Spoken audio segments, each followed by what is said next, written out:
This is Houston, contact with a test 1. Okay, we checked all 4 systems, and you were go on modulation, all 4, and keying was a go. Roger, you're loud and clear here also. 30 seconds and counting. Astronauts report it feels good. T-minus 25 seconds. 20 seconds and counting. T-minus 15 seconds. Guidance is internal. 12, 11, 10, 9. Ignition sequence start. 6, 5, 4, 3, 2, 1, 0. All engine running. Liftoff. We have a liftoff.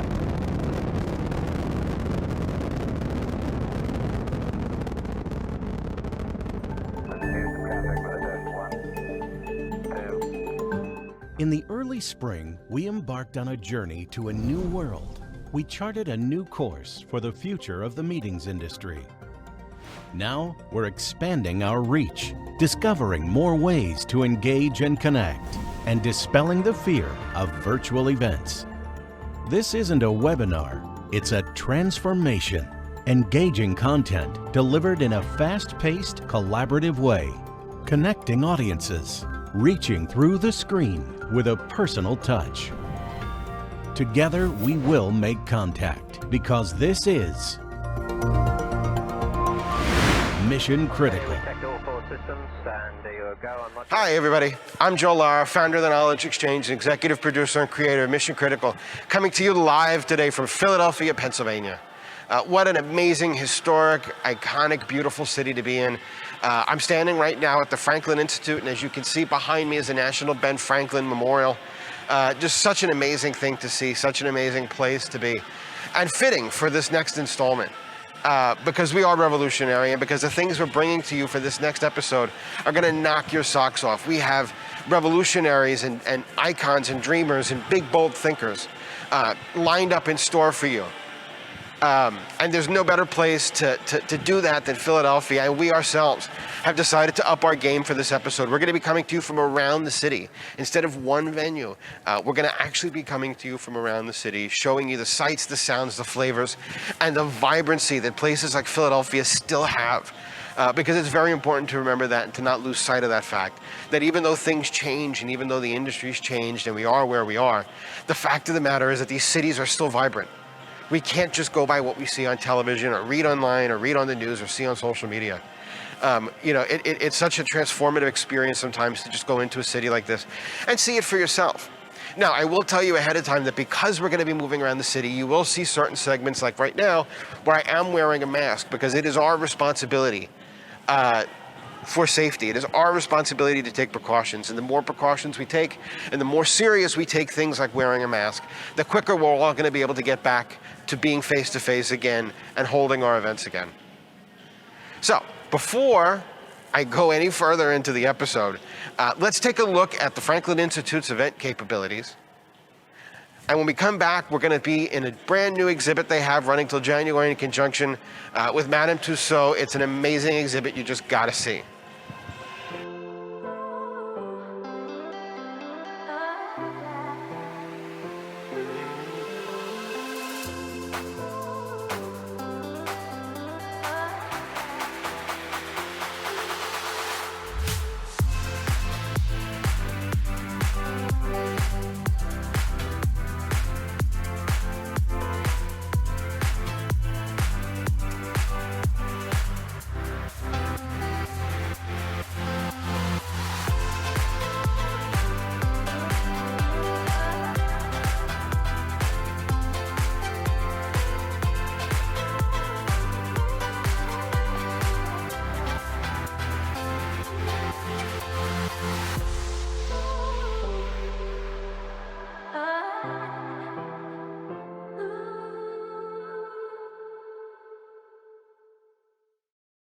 Hey, I'm coming to you now from the brand new Presidents by Madame Tussauds exhibit here at the Franklin Institute.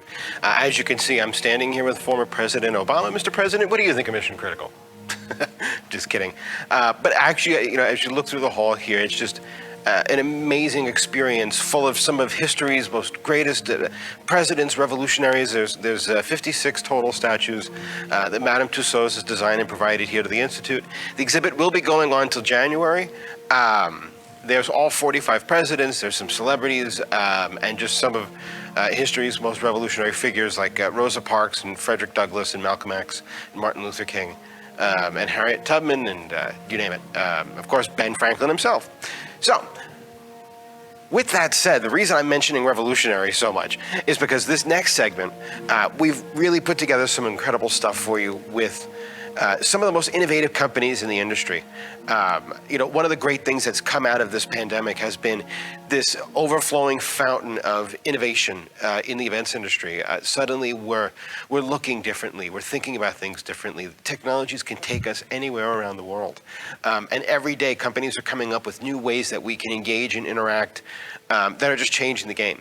So without further ado, I'm going to introduce our very first innovation snapshot. We have, I think, 3 or 4 companies for this episode that we'll be talking to, and one that I'll be talking to myself later in the episode. But our first company up with our very own Bob Kelly, who's a revolutionary in his own right from KPG Creative. Ladies and gentlemen, Team Bonding. All 4 and King was a go. Roger, you're loud and clear here also. Thanks, Joe. I'm Bob Kelly, president of KPG Creative and a founding partner of Mission Critical. And I'm here today with Paul Giroux. He's the director of facilitator training for Team Bonding. Paul, thanks for joining me today on Mission Critical. Hey, how are you? Thanks so much for having us. Doing great. So for our viewers that don't know about Team Bonding, can you give me the 30-second version of what you guys are all about? Sure, absolutely. I think we're about fun and energy. Passion is a big word that I come up with. And, we say where work meets play. And play is a big part of our culture and what we like to deliver. I think we like to bring experiences to our clients and find ways for people to connect, interact, and engage so that they become a little bit more closer and, have those stories to talk about and memories of, just kind of enjoying company and working together. Fantastic. So with a name like Team Bonding, your company is rooted in face-to-face events. How have you guys made the switch to where we are now? Well, I think that the biggest thing with changing to virtual was we didn't have to change what we do. So again, as far as bringing people together, getting coworkers to, engage and, find ways to work together, we just had to find the right way to do it with the technology that was available and, still be able to get groups together, having them, whether it's, playing game shows or, solving escape room puzzles, or just finding ways to connect and, just break down some of the, the barriers that are put up when you're just dealing with work all the time and always, focused on what you have to get accomplished. Sometimes it's okay to laugh and joke and have fun. And I think bringing that, you're hearing a lot of that, everyone's zoomed out, but when you can use Zoom, but actually do it to play and have fun and, kind of just laugh and joke, then, that's where we found our niche. That's great. So you mentioned a couple of activities there, and I'm curious about what is working well in the team building world right now. I think we're currently doing, lots of game shows. So, Family Feud, Jeopardy, trivia shows, things like that. And David, our CEO, has found, countless new things and ways to, we just did pumpkins, carving pumpkins. We're looking at gingerbread houses. And, we're just constantly trying to figure out, what are the needs of our clients? How can we use our skills, our strengths, to get people to, engage and hang out and work together, and then using the technology that's available, whether it's sometimes using breakout rooms or sometimes it's keeping everyone together. But I think just finding the right mix and letting people know that it's okay to laugh and smile and joke and, have some time to just, be together. I think that's what our keys are. Makes sense. We talk a lot about hybrid and virtual and in-person. And how do you see those 3 things working together as we move forward, hopefully back to more normal? Yeah, I mean, I think virtual is going to stay for a while. I sometimes think that it's going to be here forever. I think there's always going to be some events that are just going to stay virtual into the future. So I think staying up, using our technology and being able to lead events is a great way to do it. Obviously, we're excited. I went from flying around the country and doing things live for big groups, little groups, so I missed that. We're excited to get back and do that. And I think when we're able to use technology to bring people together, whether they're in person or not in person, we're going to end up finding the right ways to do it so everyone can feel included and be part. And what's been excited with virtual is, we've been able to bring people around the globe together on a call. And I think when we get into hybrid, you're going to see some of those things where we're going to have, live camera of what's going on in room, with the ability for us to hear and see what, what's going on, but also, have someone on the back end, seeing the chat or hearing what those that aren't in room are saying, and then we can share that live with the participants as well. So I think there's a lot of ways we can go with it, and we're excited to see where it goes when we can get there. We're excited, that's for sure. Well, I know I'm really looking forward to exploring more about what you guys have to offer as an event producer myself. We're always looking for new ways, and certainly in this world of how can we make those connections. So along those lines, you guys have set up a game for our viewers today. What is Jeopardy, Alex? Am I right? Yes, that is correct. We have put together a Halloween-themed Jeopardy, and we're pretty excited. We put a few different categories on it. I remember there's just traditional Halloween trivia. There's something called Trick or Treat, a little fun take on true or false. And we'll see what you guys can do with our Halloween trivia. And you'll be able to self-play it. There'll be a URL for you to log in, enter your name, email address, and that'll get you into our Jeopardy tournament. It should take you, around 4 to 6 minutes to play the game and, see how you do, see how much you know about Halloween. That sounds great. So folks, check it out. It's on our webpage here. Don't go until the show is over, but as soon as the show is over, check that button and go see how Team Bonding is playing the game with us. So Paul Giroux with Team Bonding, thank you so much for spending a few minutes with me today on Mission Critical. This is Houston, contact with a test 1. Okay, we checked all 4 systems. Every day it seems like there's another virtual event platform. So many choices, so few differences. It's like watching a copy machine. They're all basically the same. Don't get stuck in platform paralysis. It's not about the platform. It's about the experience. Content, engagement, and experience are the most important things, now more than ever. You need a virtual event partner that brings innovative thinking, quality engagement, and perfect execution. You need us, Mission Critical Productions. We are the true pioneers of transforming virtual events. And while we could talk about all of the press and cover stories that have called us the best in the business, the simple fact that you're watching today is the greatest testament to our work. So let's talk. We're happy to help you take your mission critical events to a whole new world. All 4 and keying was a go. Roger, you're loud and clear. Good afternoon, everyone, once again, and excited to be here in Mission Critical Episode 3. On our next segment, this one is near and dear to those who love to travel. We're talking about hotels, we talk about venues, we talk about resorts and destinations, but how you get there typically is by airplanes. We've been hearing from our friends at, everyone from United to American to Delta, Lufthansa, or Singapore Air, and everyone around the world of how they, the airlines, are handling the COVID crisis and to make it safe and comfortable for us to fly again. Who we haven't heard, at least from what we've been seeing, is from actually those who make the airplanes. So today we are very, very proud, excited, and honored to have Airbus. We have Dr. Catherine Thibault, who is the Cabin Air Quality Lead for Airbus Commercial, joining us on our segment. In her role, she is in charge of defining and implementing strategy in the area of cabin air quality. In essence, to all of us laymen, this means she makes sure that it is safe to fly on an Airbus plane. So without further ado, I'd love to welcome Dr. Catherine Thibault from Airbus Commercial. Hello, John. Thank you very much for the opportunity to talk to your viewers about aircraft ventilation. and why we at Airbus understand and how we understand that it is safe to fly on board an aircraft in the time of COVID. I'm here in Hamburg in an A350 airplane made by Airbus. There was a recent analysis of air travel data that shows the risk of contracting COVID-19 during air travel is extremely low compared to typical daily activities.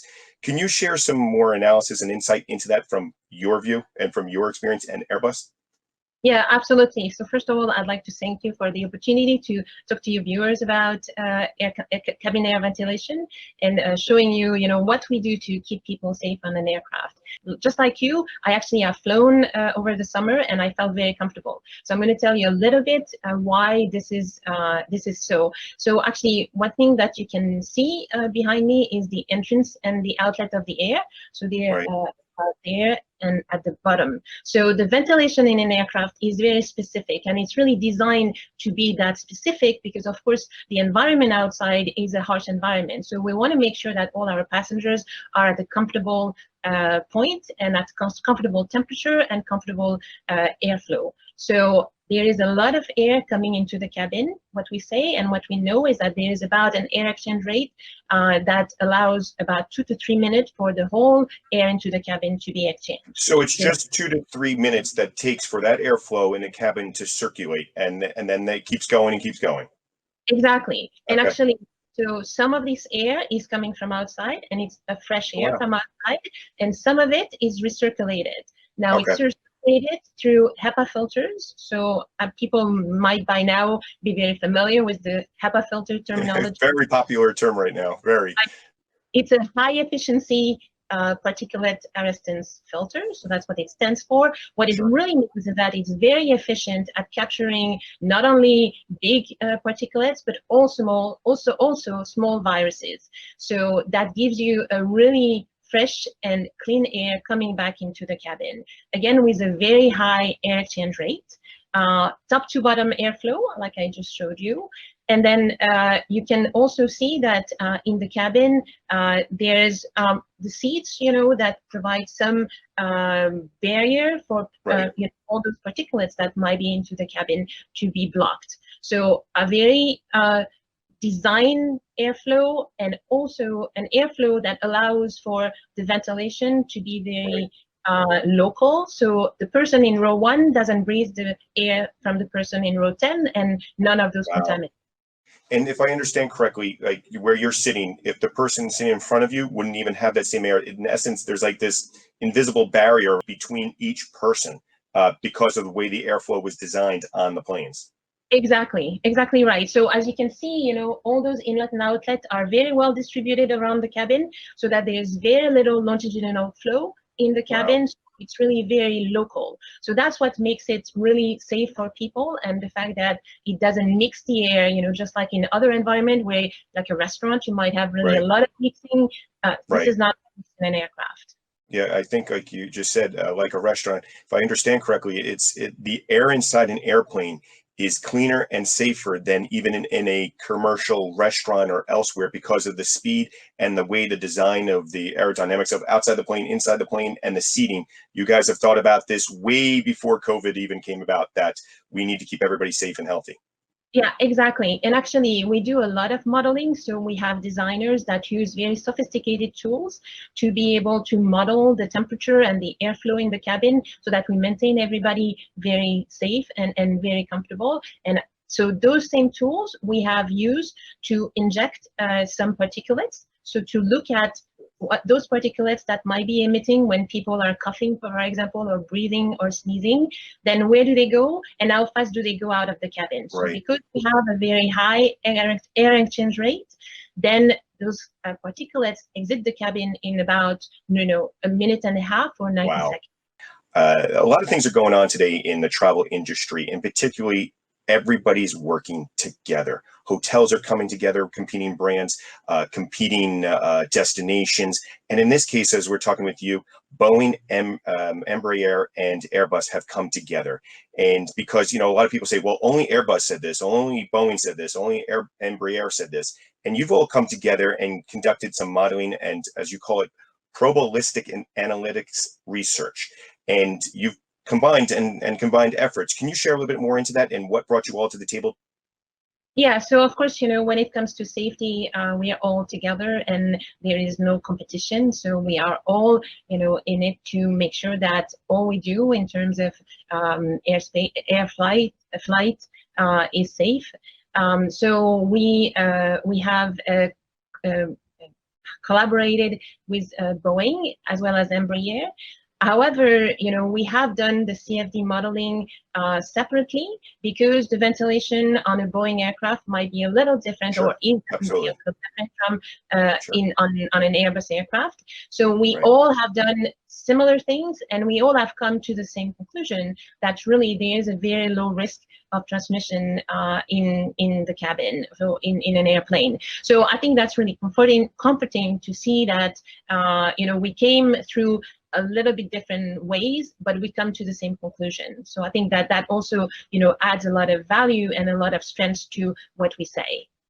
And there was a recent article that came out this week that also was referencing, the risks of flying and catching COVID, that they said you had a greater chance of being hit by lightning than getting COVID on a plane. And that's just, it's already, extreme low risk to get struck by lightning, but to get COVID on a plane, and that's even lower, that's incredibly comforting. And once again, just another, for those who either are at risk, have family members, don't have a choice not to travel because they have to do it for their job or whatever to see a family member. So that's really comforting. And to know that that's that low, once again, wear your masks and travel safely.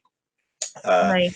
There in all those results though, if just to get and make sure we're very clear to the point, the clear message to everybody is wear a mask on a plane. Am I correct? Exactly. So that's absolutely right. And we recommend for everybody, all the passengers, to wear a mask. And this is, what we do in other modes of transportation. So certainly people have to listen to, the airlines, the flight attendants that reinforce that message. Absolutely, wearing a mask in those days is really very, very important.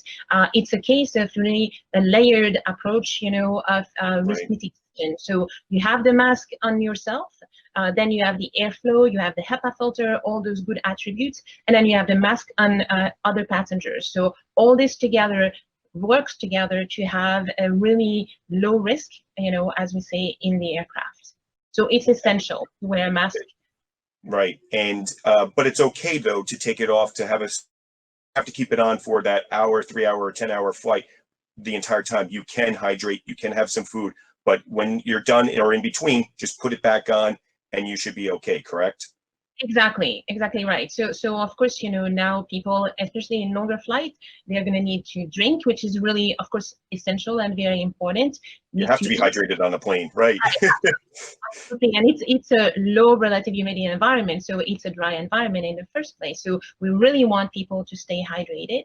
We also, want people to keep eating and be comfortable. However, those periods need to be really short, and put on the mask, as much as possible. Okay. And the other question, we were talking about on those, let's just say, as we call it, across the pond, so from the United States over to London or Europe, or those long haul flights. Is there any concern with getting up and moving out and about on the airplane just to stretch your legs with this? Or is that also, once again, a low risk as long as you're wearing your mask?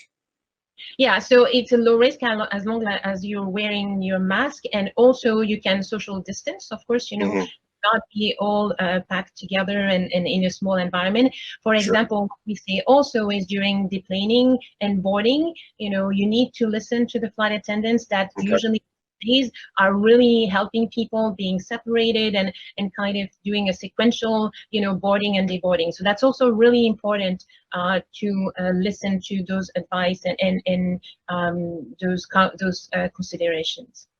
Okay.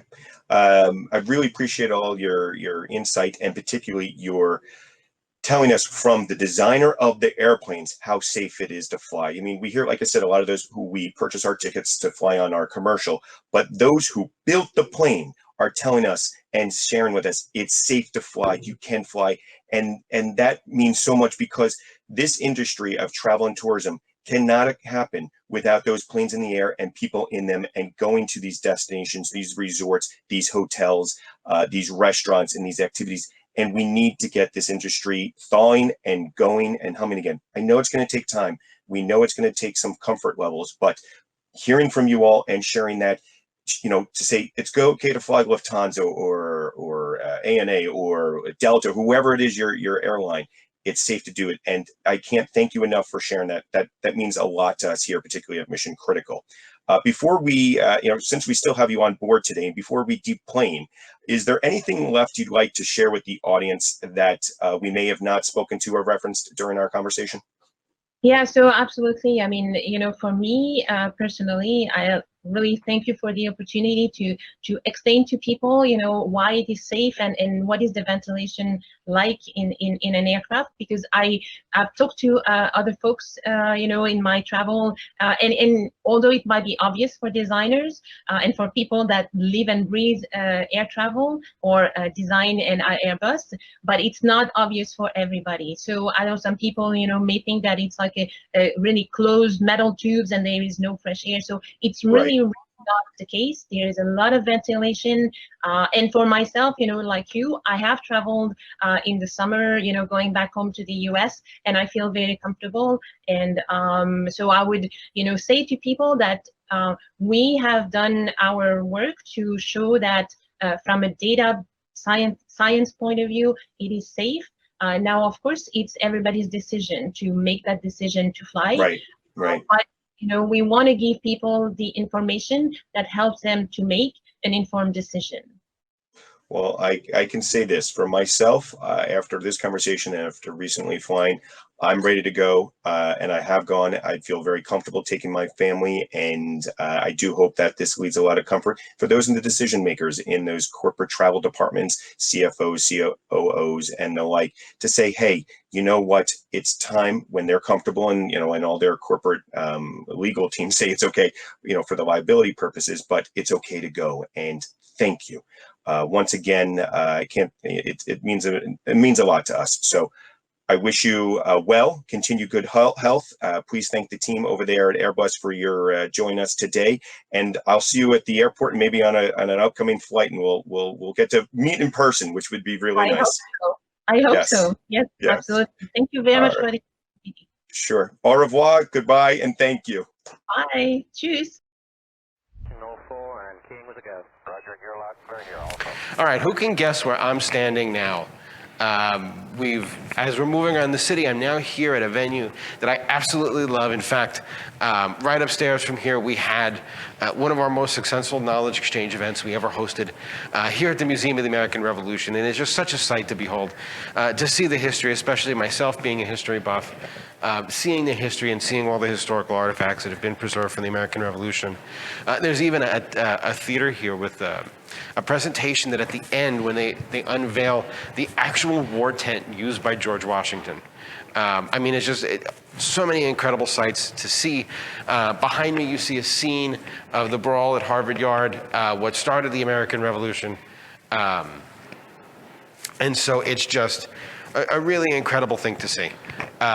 So much around here, the artifacts and firearms and things like that. And so if you're in Philly, it's a must-see, not just as a museum, but again, for that amazing event space upstairs. They have one of the most beautiful, most unique spaces you've ever seen.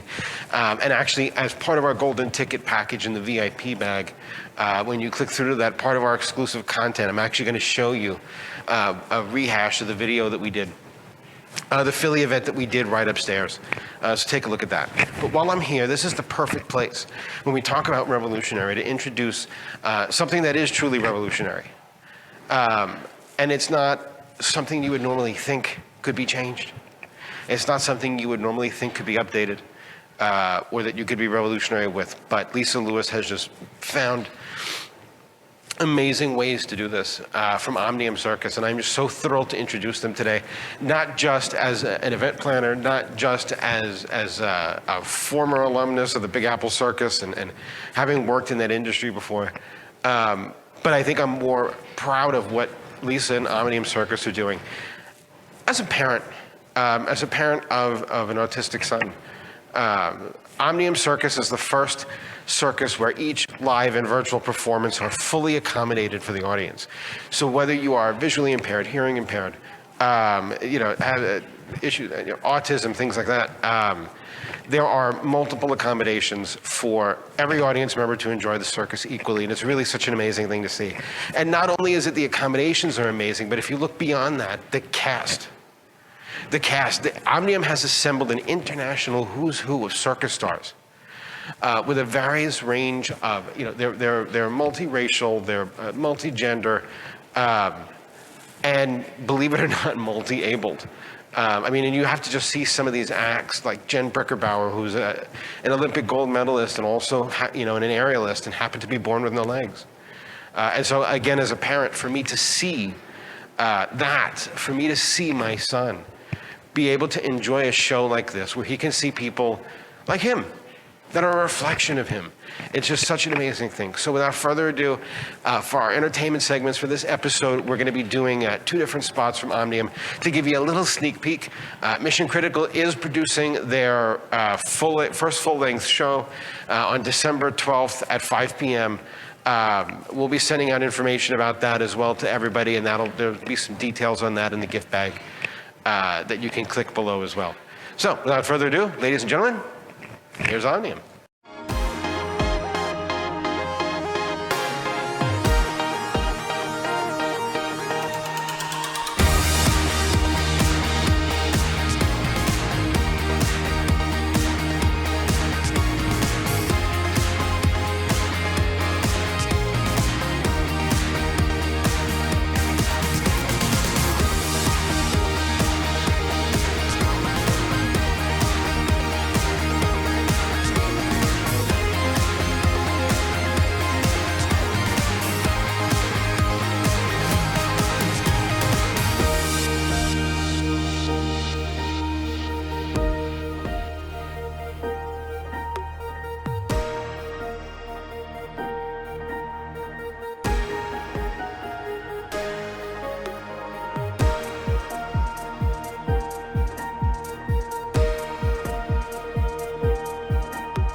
This is Houston, contact with a test 1.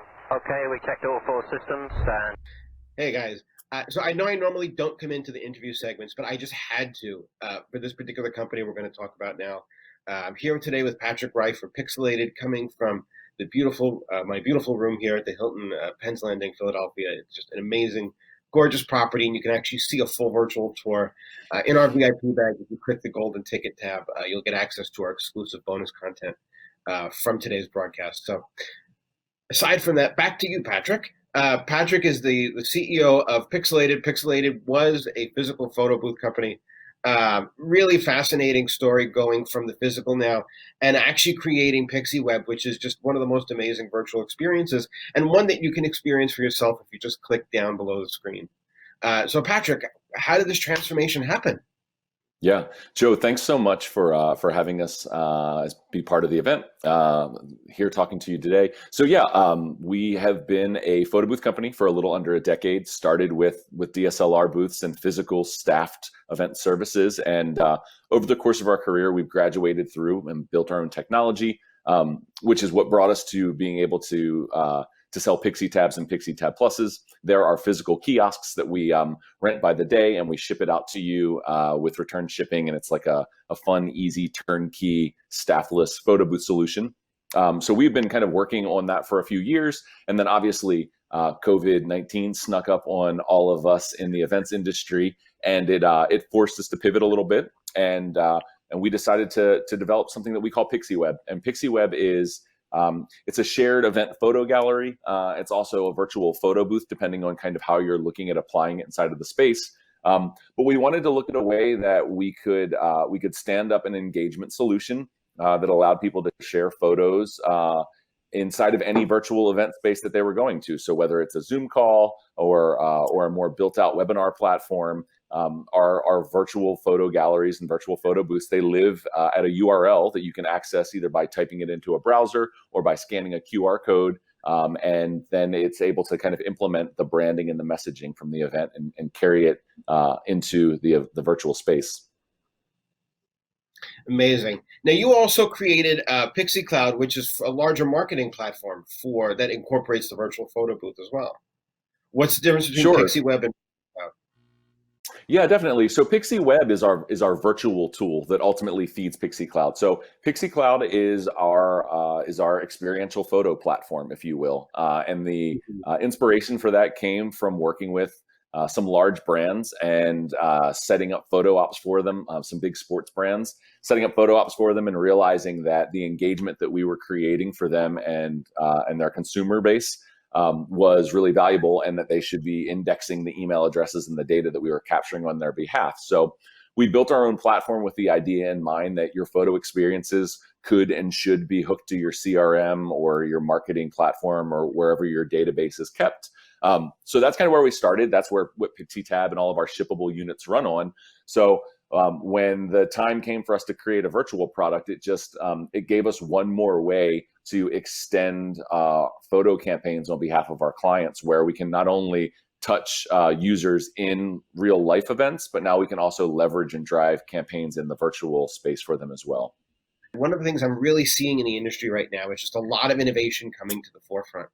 As a result of the pandemic, I see a lot of companies like you guys, and I'm just so happy to see it, that are just revolutionizing event technology and getting their hands dirty with it and taking us from what used to just be registration platforms and things like that into just a whole new world of engagement.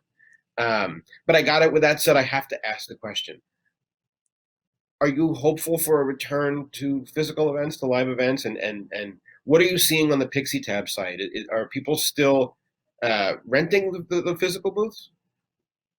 Yeah, so it's funny you should ask, because I was actually talking with my business partner about it today. Definitely, we've seen an uptick in people renting kiosks and bringing them back out to their events. Like physical events aren't going anywhere.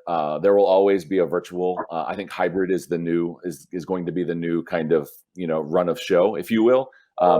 Personally, I think that PixieTab and PixieTab Plus products stand to be more popular than ever, because what they're going to allow people to do is to bring in photo kiosks to their event.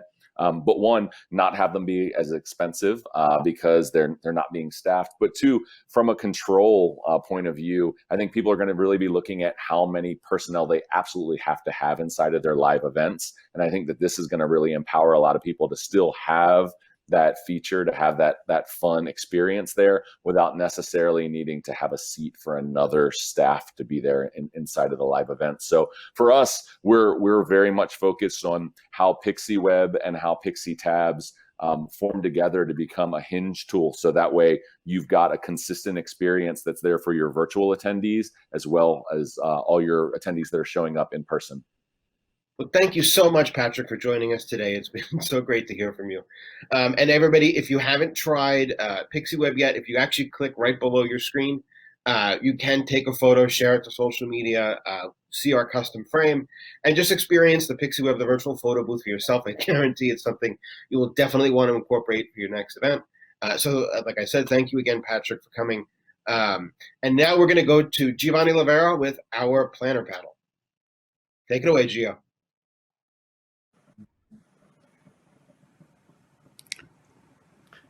Hello and welcome to the Planner Panel. My name is Giovanni Lavera, and on this Planner Panel is just going to be absolutely exciting. We have some women leaders here. Lavette Henderson, a certified meeting professional and executive director at the National Dental Association. And might I say, you have a very nice smile. Thank you. Great to be with us. And Anna from Vegas. And Anna is the Vice President of Global Marketing and Demand for National Instruments, a multinational company. And you're out of Austin. Anna, great to be with you today. Glad to be here. Oh, absolutely. And all the way from New Jersey, we have Carolyn Mack. She's the Director of Virtual and Hybrid Events and Social Media for the New Jersey Transit. Great to be with you, ladies. Carolyn, thank you for being here. Thank you. Thank you for having me. Hi, everyone. Absolutely. You know what's so nice about this? You're all lady leaders, and we have association represented. We have the corporate perspective, and Carolyn with the New Jersey Transit, that's a government organization. What a nice potpourri of perspective we have on the planner panel today. Thanks for being with us. Okay. So tell us, we'll do a quick round robin here. Tell us about how meetings were a year ago, really quick. Lavette, you were doing live meetings. You have 7,000 members. Is that right? That's right. We represent 7,000 oral health professionals across the world. And a year ago, it was all live events now, right? A year yes, ago, it was all live. It was all live events. We were not thinking about, going virtual, although it was out there, but we were doing all live events face to face, loving the engagement, learning from each other face to face, and we had to pivot. And learning in your association has never been more important. The dental association, people coming in close, intimate contact, and you've had to educate your entire base of professionals. And this last meeting was all virtual. Is that right? Exactly. It was all virtual. We had to pivot in 2.5 months, to get all the educational content together. We had to change some of it because, in oral health, which is where some of all of the diseases are found within your mouth, we needed to make sure that we covered, what was affecting COVID in our communities and affecting our patients. So we definitely had to pivot. It was all virtual. It was good. We had a lot of engagement opportunities, even virtual. So it was great. Mission critical for the Dental Association. Absolutely. And a famous philosopher, not a philosopher, a famous philosopher said, only floss the teeth you want to keep. So floss. Yes. Okay. After every meal. After every meal. Oh, I got work to do. All right, Anna, great to see you. Now, you're a multinational company. You have literally hundreds of meetings a year. And as we were talking before, most were face-to-face. And you were coming up with some virtual concepts, but when COVID hit, man, I mean, you had a lot of work to do, didn't you? Yes, we went from having most in-person meetings all around the world, in different countries, in different languages, to in a couple of weeks, getting the call of, we need a new plan, we need to pivot everything to virtual, we need to reduce budget because there is some cancellation fees, and by the way, you need to generate the same or more revenue as before. So the acceleration was... Yeah, so you're corporate here. We're hearing about the revenue. It's got to work, right? Okay. And not only did it work, okay, it not only worked, but you're experiencing amazing growth in attendance. Tell us about that. We have been able, with less budget, to reach and have an audience that is 5 times the audience we had before. Whoa. Congratulations. That is massive success. Now, all the people who work in the transformation.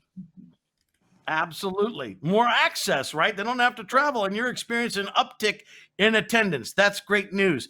Carolyn, New Jersey Transit. Howdy do there. You know, you're from my original home state. I'm in Orlando, Florida now, of course. But I'm originally from Point Pleasant, New Jersey, the second stop on the Blue Line, right, going north on the New Jersey Transit, down by the shore. So nice to be with you, Carolyn. Now, you're doing meetings for the public, and you're doing meetings for the employees, right? So you've got, and you do a lot of outdoor meetings. And how have things changed for you? My safety protocols have changed. I had to reduce the audience that can attend my events outdoors. I had to set up sanitizing stations at every event. I carry extra PPE, gloves, masks. I had to figure out how to disinfect my equipment after every event and how to move my staff safely from event to event because we can no longer all travel in the same van. So you travel by van and not by train? And moving on. I'm just playing with you there. Well, yeah, absolutely. And, you're doing the physical events. You definitely have got to have those safety protocols. Beyond the meeting, you're in transportation, and it's been really exciting. I've done some travel out there to see that our travel organizations have stepped up and keeping everything clean and safe for us as we start to move about the country and the world. Little by little, step by step. Okay. Yeah. Lavette, give us a simple, doable idea for meeting planners out there. We've got all these meeting professionals. People are looking for great ideas for engagement. What do you have for them? What suggestions do you have? Well, I actually have a couple. What I would suggest is on your virtual meetings, you want to have breakout rooms, breakout sessions, because we love to be in person. So the best next thing when they're at that meeting is to have breakout rooms so they can still have those conversations between each other. You may want to have a happy hour event at the very end, where everybody toasts, together. That is great. Okay. We also started with the social media aspect and putting questions out there and getting members engaged that way on social media. And we do a lot of e-blasts, to make sure we give them the information that they need to make sure that they're moving forward. I say, how I say that? We got to be exciting and inviting, right? Exciting and inviting, yes. and using social media ahead of time to build anticipation. You really start the meeting, even though the meeting hasn't started. Exactly. You're starting that engagement, right? Getting people together, the engagement, the conversation, yes. And then breakout rooms to bring people even closer together, right? And we're going to have some breakouts after this where you could talk to some of us after this meeting here at Mission Critical, including me. So stay tuned for that. Okay, Anna, give us a simple, doable idea for meeting engagement. Use your data to identify who is a good target, who is a good audience, to amplify and grow your reach, and use your digital channels like social media, like keywords in Google. Make sure that when you create your page for your event, you are using all the keywords, right? So people can find you and can go and register for your event. So make sure that you are going to them versus them trying to come to you. That's really good. And what's nice is that you have the right people listening to the right content, and it's relevant to them. They get what they need, and that is excellent. Data, data, data. All right, Carolyn Mack, one simple, doable idea from the New Jersey Transit. Embrace this new normal. Educate yourself. Find out how virtual events work. Reach out to other professionals, take courses. Don't worry about the way it used to be and try to figure out how to work with how it is right now.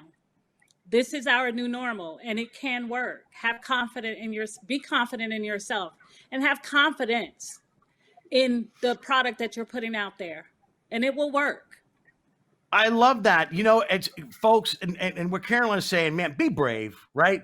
Educate yourself. I mean, I think we've all have learned how to be better communicators. We're learning new technology, and dive in. Have the courage, go for it.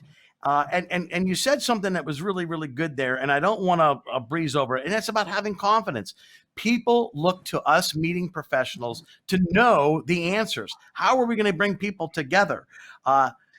We live in a country where anything is possible, and we have to keep that attitude, the possibilities going. Very good. All right, listen, seeing the invisible. Have you ever seen, look at this. We use this on the planner panel. The invisible. Check this out. Yes, you can grow it, shape it. Have you ever seen the invisible before, Lavette? My first time.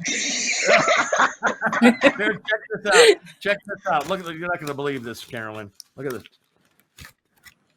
Okay, It's Lavette amazing. from Orlando, Florida. Here you go. You ready to catch this thing? Here you go to Washington, D.C. Lavette, you ready to catch it? Okay, here it comes. Yeah, come on. Oh! Great! And it's germ-free. Look at that. Okay. Oh, man, you have got a good improvisational skills. You know, it's leaders who can see the invisible, right? They are seeing solutions where other people don't. And you have to have great improvisational skills, and you're doing it. Look into the invisible, Lavette, and tell me a vision for your meetings in the National Dental Association for 2021. I see the National Dental Association have a joint meeting in Atlanta, Georgia next year with a small hybrid component. We want to be face-to-face with our members. Oh, That's what I love see. that. Okay. All right. Now, toss that all the way to Austin, Texas. Anna, toss it to Anna. You ready, Anna? Yes. Here comes that invisible. Whoa, look, it grew. It got a little bigger. Anna, give us a meeting vision for 2021 for National Instruments. Experiential moments. Experiential moments. You see, this is really important. We are looking at people in rectangles right now. Are you getting sick of it? Well, if you're getting experiential moments like what you're having right now, maybe it'll be a little more exciting. Experiential moments. And of course, the most powerful experiential moment you can create is a transformational moment. All right. Well, that means people are going to be different on the other side of the meeting. Anna, take that invisible, throw it to New Jersey. Carolyn Mack, get ready. Here it comes, Carolyn. Oh my gosh. Look at, and I love all those pumpkins you have on your mantle there. All right, Carolyn, look into your invisible, Carol, and give us a vision for your 2021 meetings. Hybrid. We will remain hybrid in an effort to invite more people in. I think it's working, and I don't see it going anytime soon. Hybrid. We have so some live, some virtual, recorded, for some virtual. Well, there you have it. Ladies leading in the meetings business, folks. It's been the Planner Panel. I hope it's been rocket fuel for you. Carolyn, toss that invisible back here for me. Toss it back. Whoa. Happy Halloween, everybody, from the Planner Panel. My name's Giovanni Lavera. Hey, come see me in the breakout room afterwards. If you want an invisible, you can meet with me there. We'll talk about your 2021 meetings. Gio on the Planner Panel. Thanks, ladies. You've been great. Thank you. Bye. Bye. Thank you. You know that business isn't done through surveys and polls. The deals aren't made in a chat bar during a keynote, and that memories aren't made in a virtual breakout. That's why you need our help. We're Mission Critical Productions. We develop cutting-edge programming that delivers results. We're experts at creating immersive, out-of-this-world experiences designed to provide real, measurable engagement. Need to engage thousands for a virtual luncheon? Been there. Time to launch a product for a global audience? Done that. Need some name entertainment to wow a team? We've got you covered. Mission Critical event professionals have tackled everything imaginable, from virtual to hybrid to on-site. And we're ready to help you too. So let's talk. We're happy to help you take your mission-critical events to a whole new world. Roger, 4 and King was a go. Roger, you're loud and clear here also. Hi, everybody, and welcome back. I'm Bob Kelly, the president of KPG Creative and one of the founding members of the Mission Critical team here. I'm joined today by Terry McGuire, the senior vice president of Halo Branded Solutions. Terry, thank you very much for joining us today. Glad to be here, Bob. So in case our audience doesn't know Halo Branded Solutions, can you give me the 30-second elevator pitch of what Halo Branded Solutions is all about? Sure. Halo has been in business for about 70 years, and we're the largest promotional products and employee recognition distributor in the country. With about $850 million in revenue, we have 60,000 clients around the country. We have 1,000 account executives around the country, and we work with a vendor base of about 3,000. And we have a preferred vendor base relevant to this meeting, the virtual meeting, of about 225. Okay, great. So typically you would have at least one annual and probably several meetings throughout the year that would have been live. This year, with all the craziness going on, you had to take this thing virtual. What were the main problems that you were facing in trying to figure out how to take your event to a virtual situation? We had a few concerns. One was timeliness. We were supposed to be in Salt Lake City with our national sales meeting. To give you a little background on our national sales meeting, we've been doing it now for about 30 years. We try to pick a destination event. We have our top account executives there, generally about 400 of those. And then we also have about 150 of our key vendors as well. And so the typical structure of our meeting are we have the usual evening events and entertainment. We have a keynote speaker. But it's all focused around vendor interaction with our account executives so they can educate and train them on the products that they sell.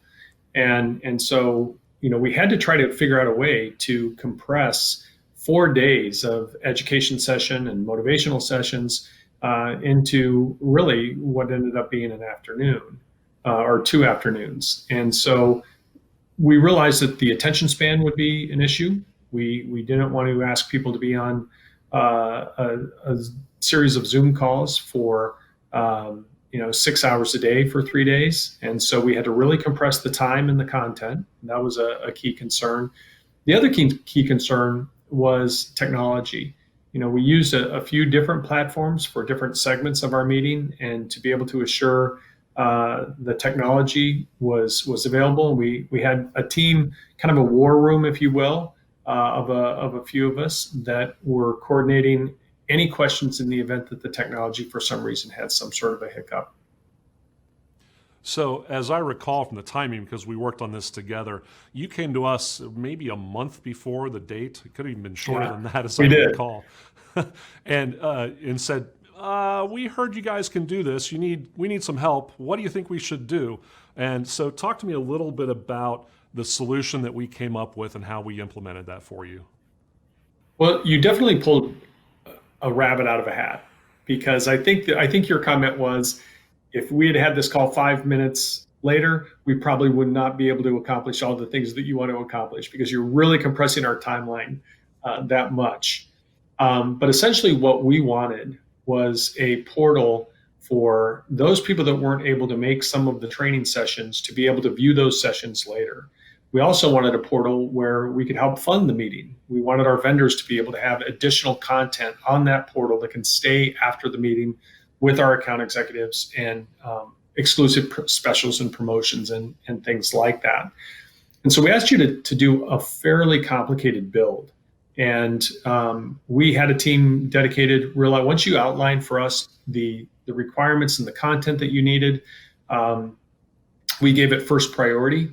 And but I have to admit, I think all of us were probably perspiring just a little bit before the first session started, but it worked great.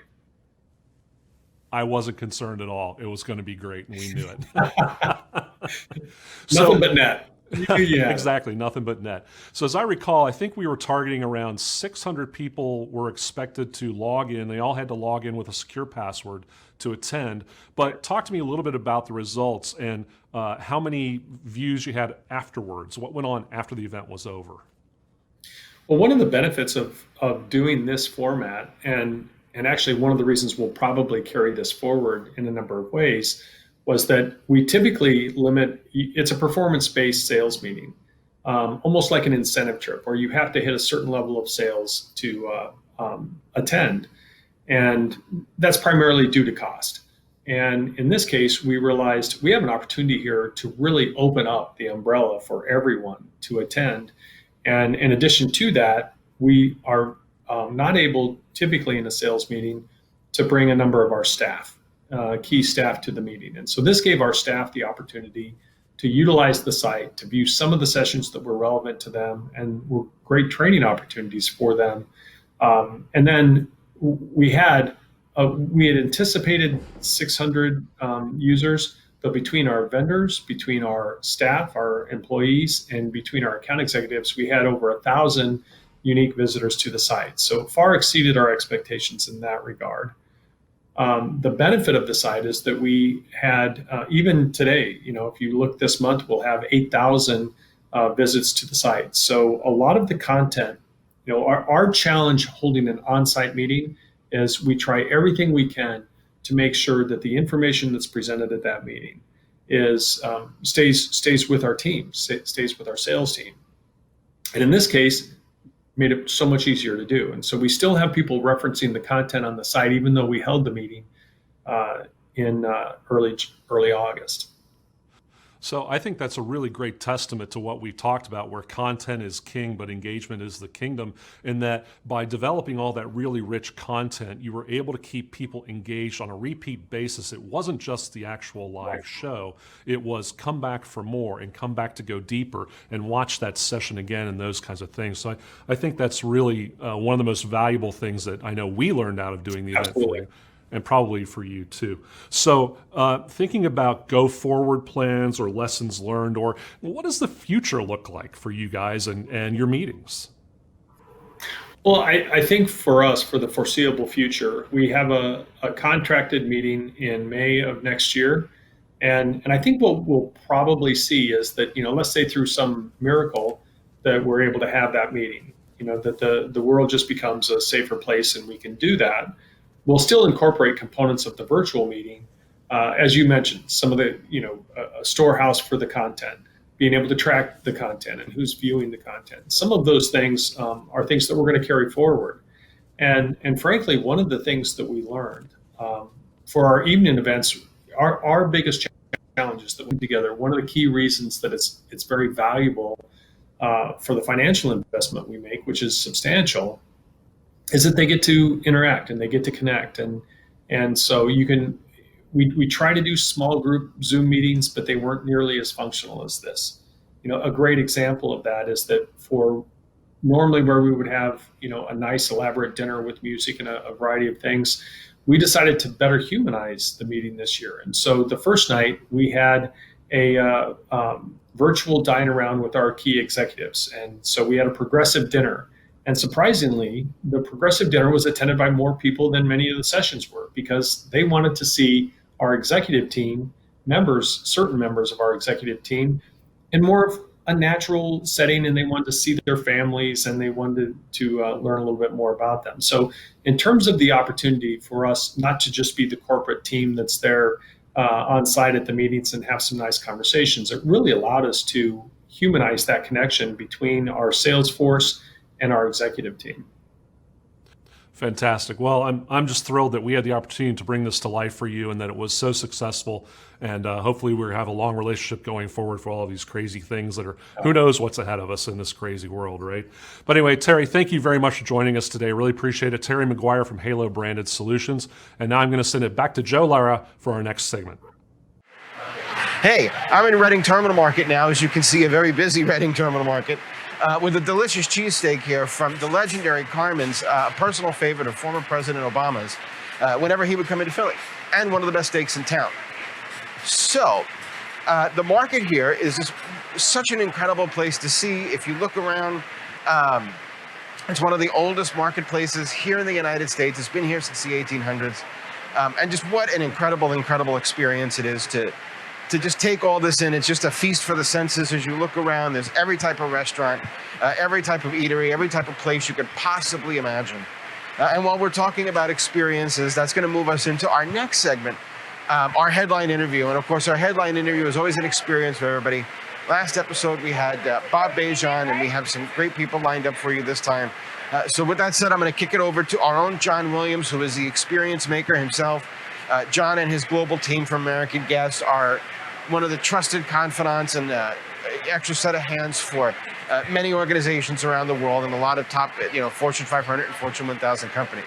So without further ado, I'm going to go enjoy this and hand it over to John.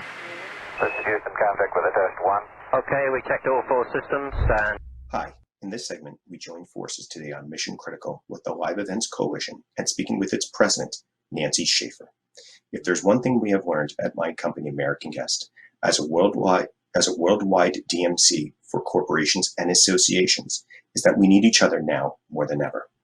Mission Critical, American Guest, and the Live Events Coalition are committed to getting the live events industry and all of its workforce back to where it was. In this spot, we had planned for Helen Stoddard to join us, but unfortunately she had a last-minute conflict. We're all too familiar with the last-minute changes here in 2020. We hope that you can join us on a future episode of Mission Critical.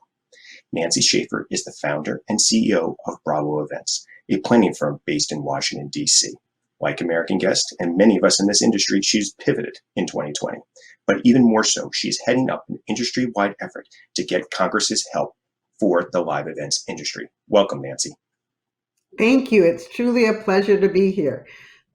Thank you for doing it at the last minute. Right. I hope I don't disappoint anybody that I'm not going to talk about Twitter. No, we're not going to touch that at all. So let's go back and focus on the things that we can control and the things we can share with everybody. So can you just begin with and tell us how the organization of Live Events Coalition came together? Absolutely. 2020, as you mentioned, is one of the strangest years that I have ever been alive. And as we all know, in March, our world's changed unexpectedly, at no fault of our own. They just changed and the lights went off. Isaac Rothwell, who is the founder of the Live Events Coalition and the executive vice president on my board, and several of his colleagues were frustrated, scared, and didn't know what to do. So they put a petition up on change.org. And he went to sleep and said, okay, I feel better. It's off my chest. I'm good. Nothing will happen. And he woke up the next day and there were 10,000 signatures. If you Oh my gosh, 10,000. Yes. Wow. Today, there are close to 500,000. Wow. I will ask you if you are interested in supporting the Live Events Coalition, that later on in this conversation, I'll give you the direction, and don't go to change.org for it. Yep. Exactly. Long story. Yes. But what also began to happen was people began to reach out to him and say, I'm in the same boat. What do I do? How can I help? And this is where I joke. None of us would really start a business without a business plan. Most of us probably wouldn't start a business without at least knowing our colleagues and what is going to be our team. The Live Events Coalition was started without a business plan. We had a mission with a group of strangers trying desperately to figure out what we could do to be the voice of the live events industry. It's 12 million people, and we generate $1.4 trillion worth of GDP. We did some very much the same thing here over at Mission Critical, exactly how we felt. We didn't know all each other, and we said, we need to do something, because we said, a lot of people are saying, we're here with you, but the words weren't bringing action, and we needed to bring action, and that's how we came about. So glad to have you on board and joining forces here today. Where do the lobbying efforts stand as of today for the Live Events Coalition? So my job as the president sometimes is probably, I think, the hardest, even though everybody else does a whole lot of the work. And that's because I get to tell people on a regular basis pretty much what they hear, which is our politicians don't seem to understand what is going on in America. They believe that they do. They talk about it. They are politicking on it. They're running for re-election. And I will tell you that unless they pass a Restart Act, which is a bill that was introduced by Senators Bennett and Young, that we're in big trouble. So the good news is that the one thing we have been able to do is get our elected officials to understand that the live events industry is not hospitality. And that's nothing against brothers and sisters who are restaurants or hotels or convention centers. But our ecosystem is massive. And we consider live events anything that you buy a ticket for, you're given a ticket, you're invited to, or your boss tells you have to go. That's what live events is. Goes from concerts to trade shows to bar mitzvahs to galas. You name it, it's everything. Yep. Absolutely. And people didn't really understand that. They're like, no, we're talking about you. It's okay. We're going to fix the restaurants. And we're like, we're not the restaurants. No, that's not restaurants. That's right. So it's taken a long time. And, it's challenging. It gets splintered. So you have in our industry, and that's part of it, our industry was very, very splintered in our verticals. And we were all moving along happily. So the good news is that they understand it now, that we are live events and we're very hurt and what our economic impact is. So I saw a recent posting, and I think it's going to be very hard for a lot of people in this industry, and as you say, tourism and hospitality, or across all platforms and industries, to see. Can you tell me what the outlook is if nothing is done in the next 60 days? Sadly, I can't. Back in late September, we launched a survey. It went to 7,000 people, and we got 1,200 responses. And out of those responses, if there is no relief passed by the end of this month, by January, 50 to 60% of live event businesses close permanently. And I think we need to say that again, not just stop, closed permanently. And what that means is more people on unemployment, more people in the industry going, now what do I do? And we can't just restart that thing again. It's not like it's just, we'll just hire them back. They're going to have to go other places, and they're going to, during the holidays, and it already in 8 months, and then it'll be 10 months at that point. We need to do something, and we need to do it now. Well, I'm happy to say, though, that we have the hashtag Save the Meetings and the Live Events Coalition. You talked a little bit earlier about things people can do. What else in our audience, can our audience do to participate and help Mission Critical like us and yourselves at the Live Events Coalition, from their efforts? All right. So the first one is you vote. And if you don't vote, you can't complain. So you vote. Exactly. I'm not telling you who to vote for. I'm not telling you where to vote. I'm just telling you to vote. Vote. Right. And because it is our only voice at this point. The other way is we would love for anybody and everybody to join us in our efforts. We are a 501c6. We are a self-funded organization. It is hard when you are asking those who are in the same position to help financially, but it is critical. It's how we pay for our lobbying firm. And as a advocacy organization, that's the most important. So you can go to liveeventscoalition.org. You'll see a join button. We would love for you to join.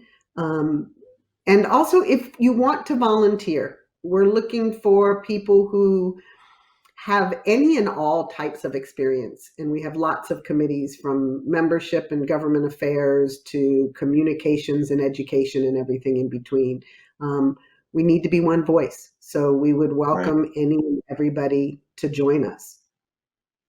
Well, thank you. And as I spoke to a little bit earlier, I've learned a lot in this, past 8 months or 9 months, whatever it is now, and that while we're all working independently, prior to March, we are all working collectively.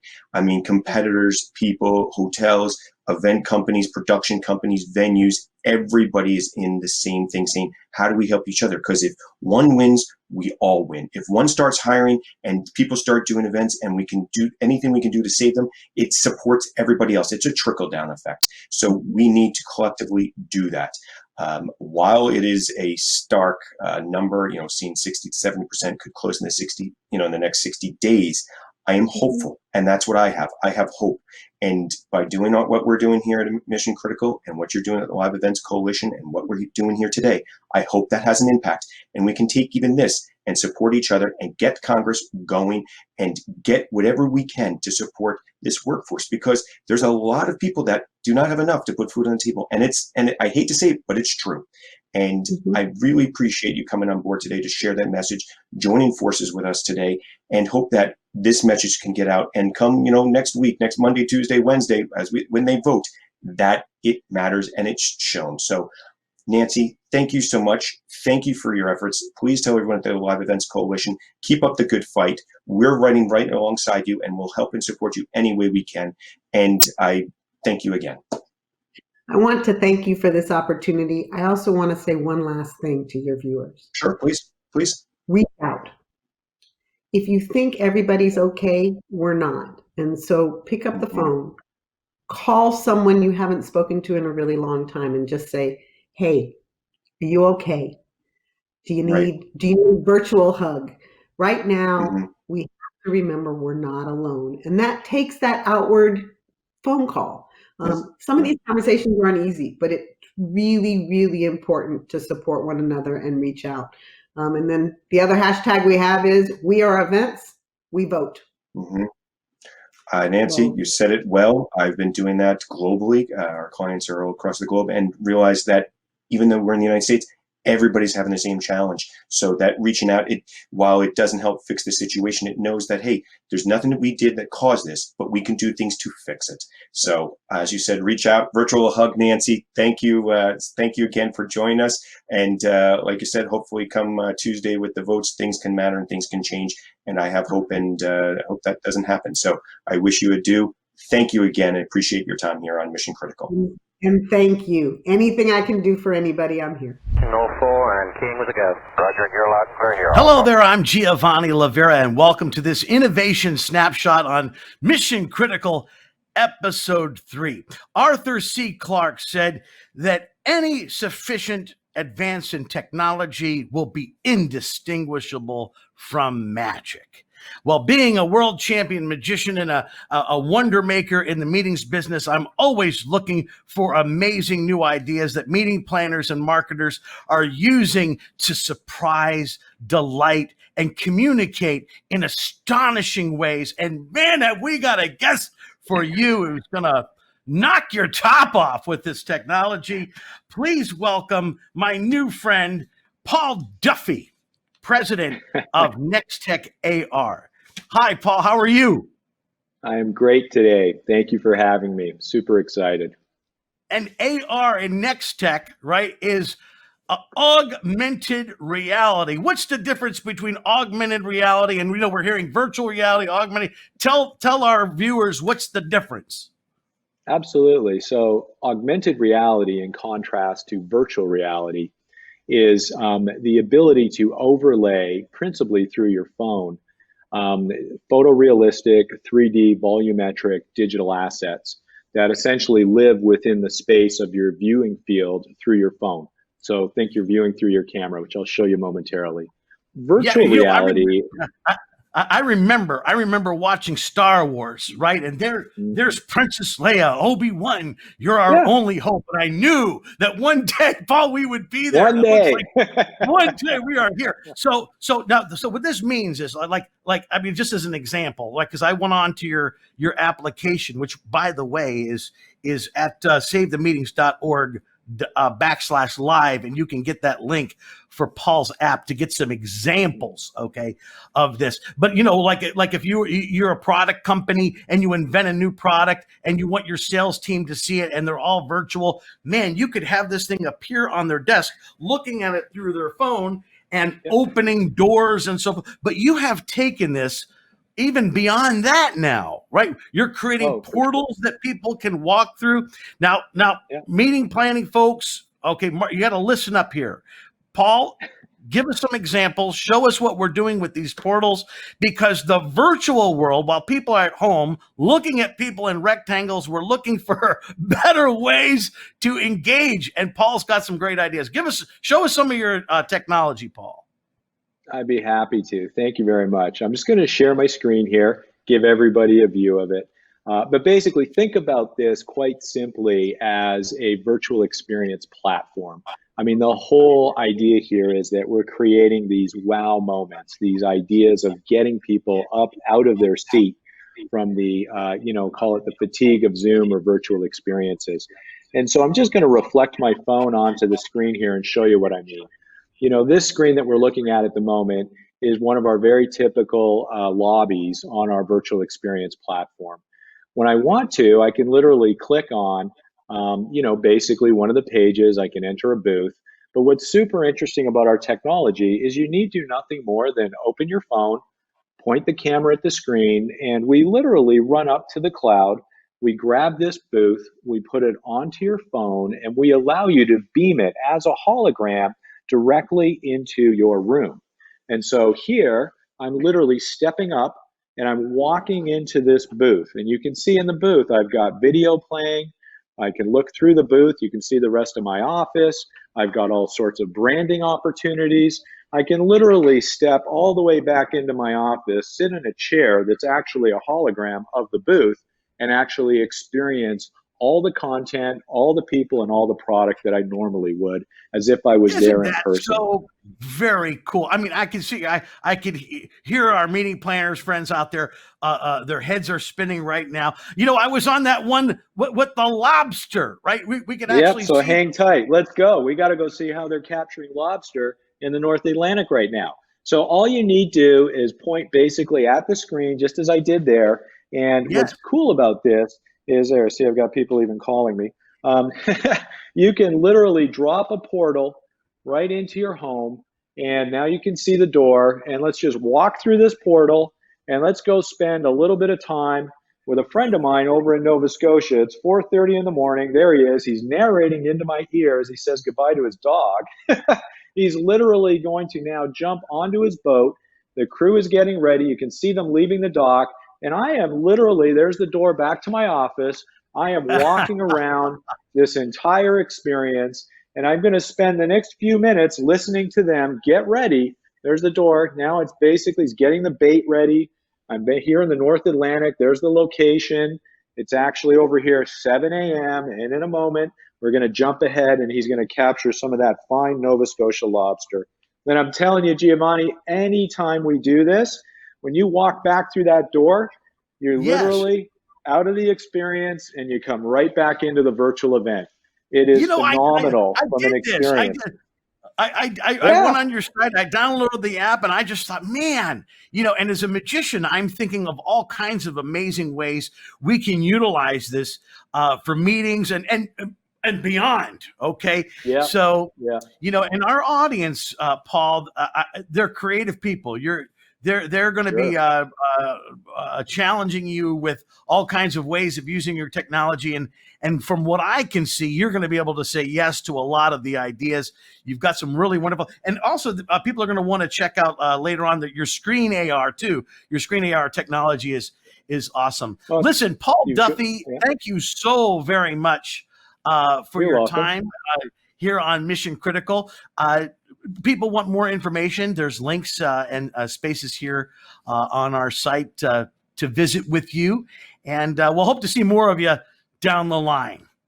Wonderful. I look forward to it. Thanks very much for having me on the show. From Next Tech AR, Paul Duffy, you're a gem. We appreciate you today. My name is Giovanni, and it's on to our next segment. This is Houston, contact with a test 1. Okay, we checked all 4 systems and... Hi everyone, it's Fred Dixon, CEO of NYC & Company. First of all, congratulations to American Guest for their success with Mission Critical. It's just the messaging we all need right now. I am here to tell you that New York City remains the vibrant meetings destination you all know and love. and we are hard at work to emerge stronger and fully prepared for future gatherings. And that includes a variety of options to safely meet in person, as well as with a hybrid format. Mission Critical's last program had live portions broadcast from Hudson Yards, one of our newest neighborhoods, and was a terrific example of how with hybrid, the vibrancy of NYC still rings through.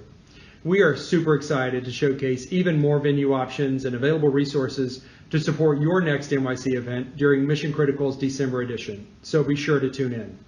Until then, reach out to our team of meetings experts at nycgo.com/makeitnyc. Thank you for your continued support and your resilience. We are bullish on the future of the meetings industry and the future of our great city. We are grateful for activities like this that bring us all together. We will see you for Mission Critical in December, coming to you from New York. Take care till then. If you build it, they'll come.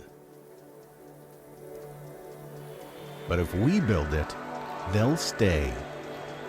It's time to be epic. It's time to be extraordinary. It's time for you to make a bigger splash. If you're ready to harness the true transformative power of virtual, ready to produce next level programs that will turn heads, you're ready to talk with us.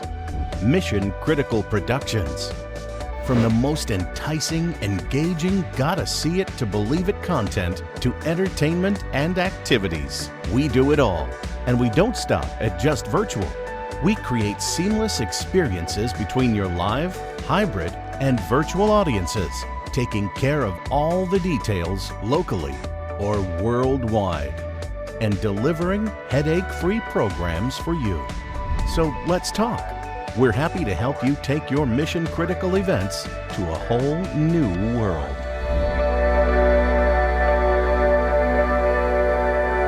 This is Houston, contact with a test 1. Okay, we checked all 4 systems and... Hey, everybody. Well, that's all we have for today. Thank you for joining us. Thank you for being a part of Mission Critical, as always. I hope you've enjoyed this whirlwind tour through the city.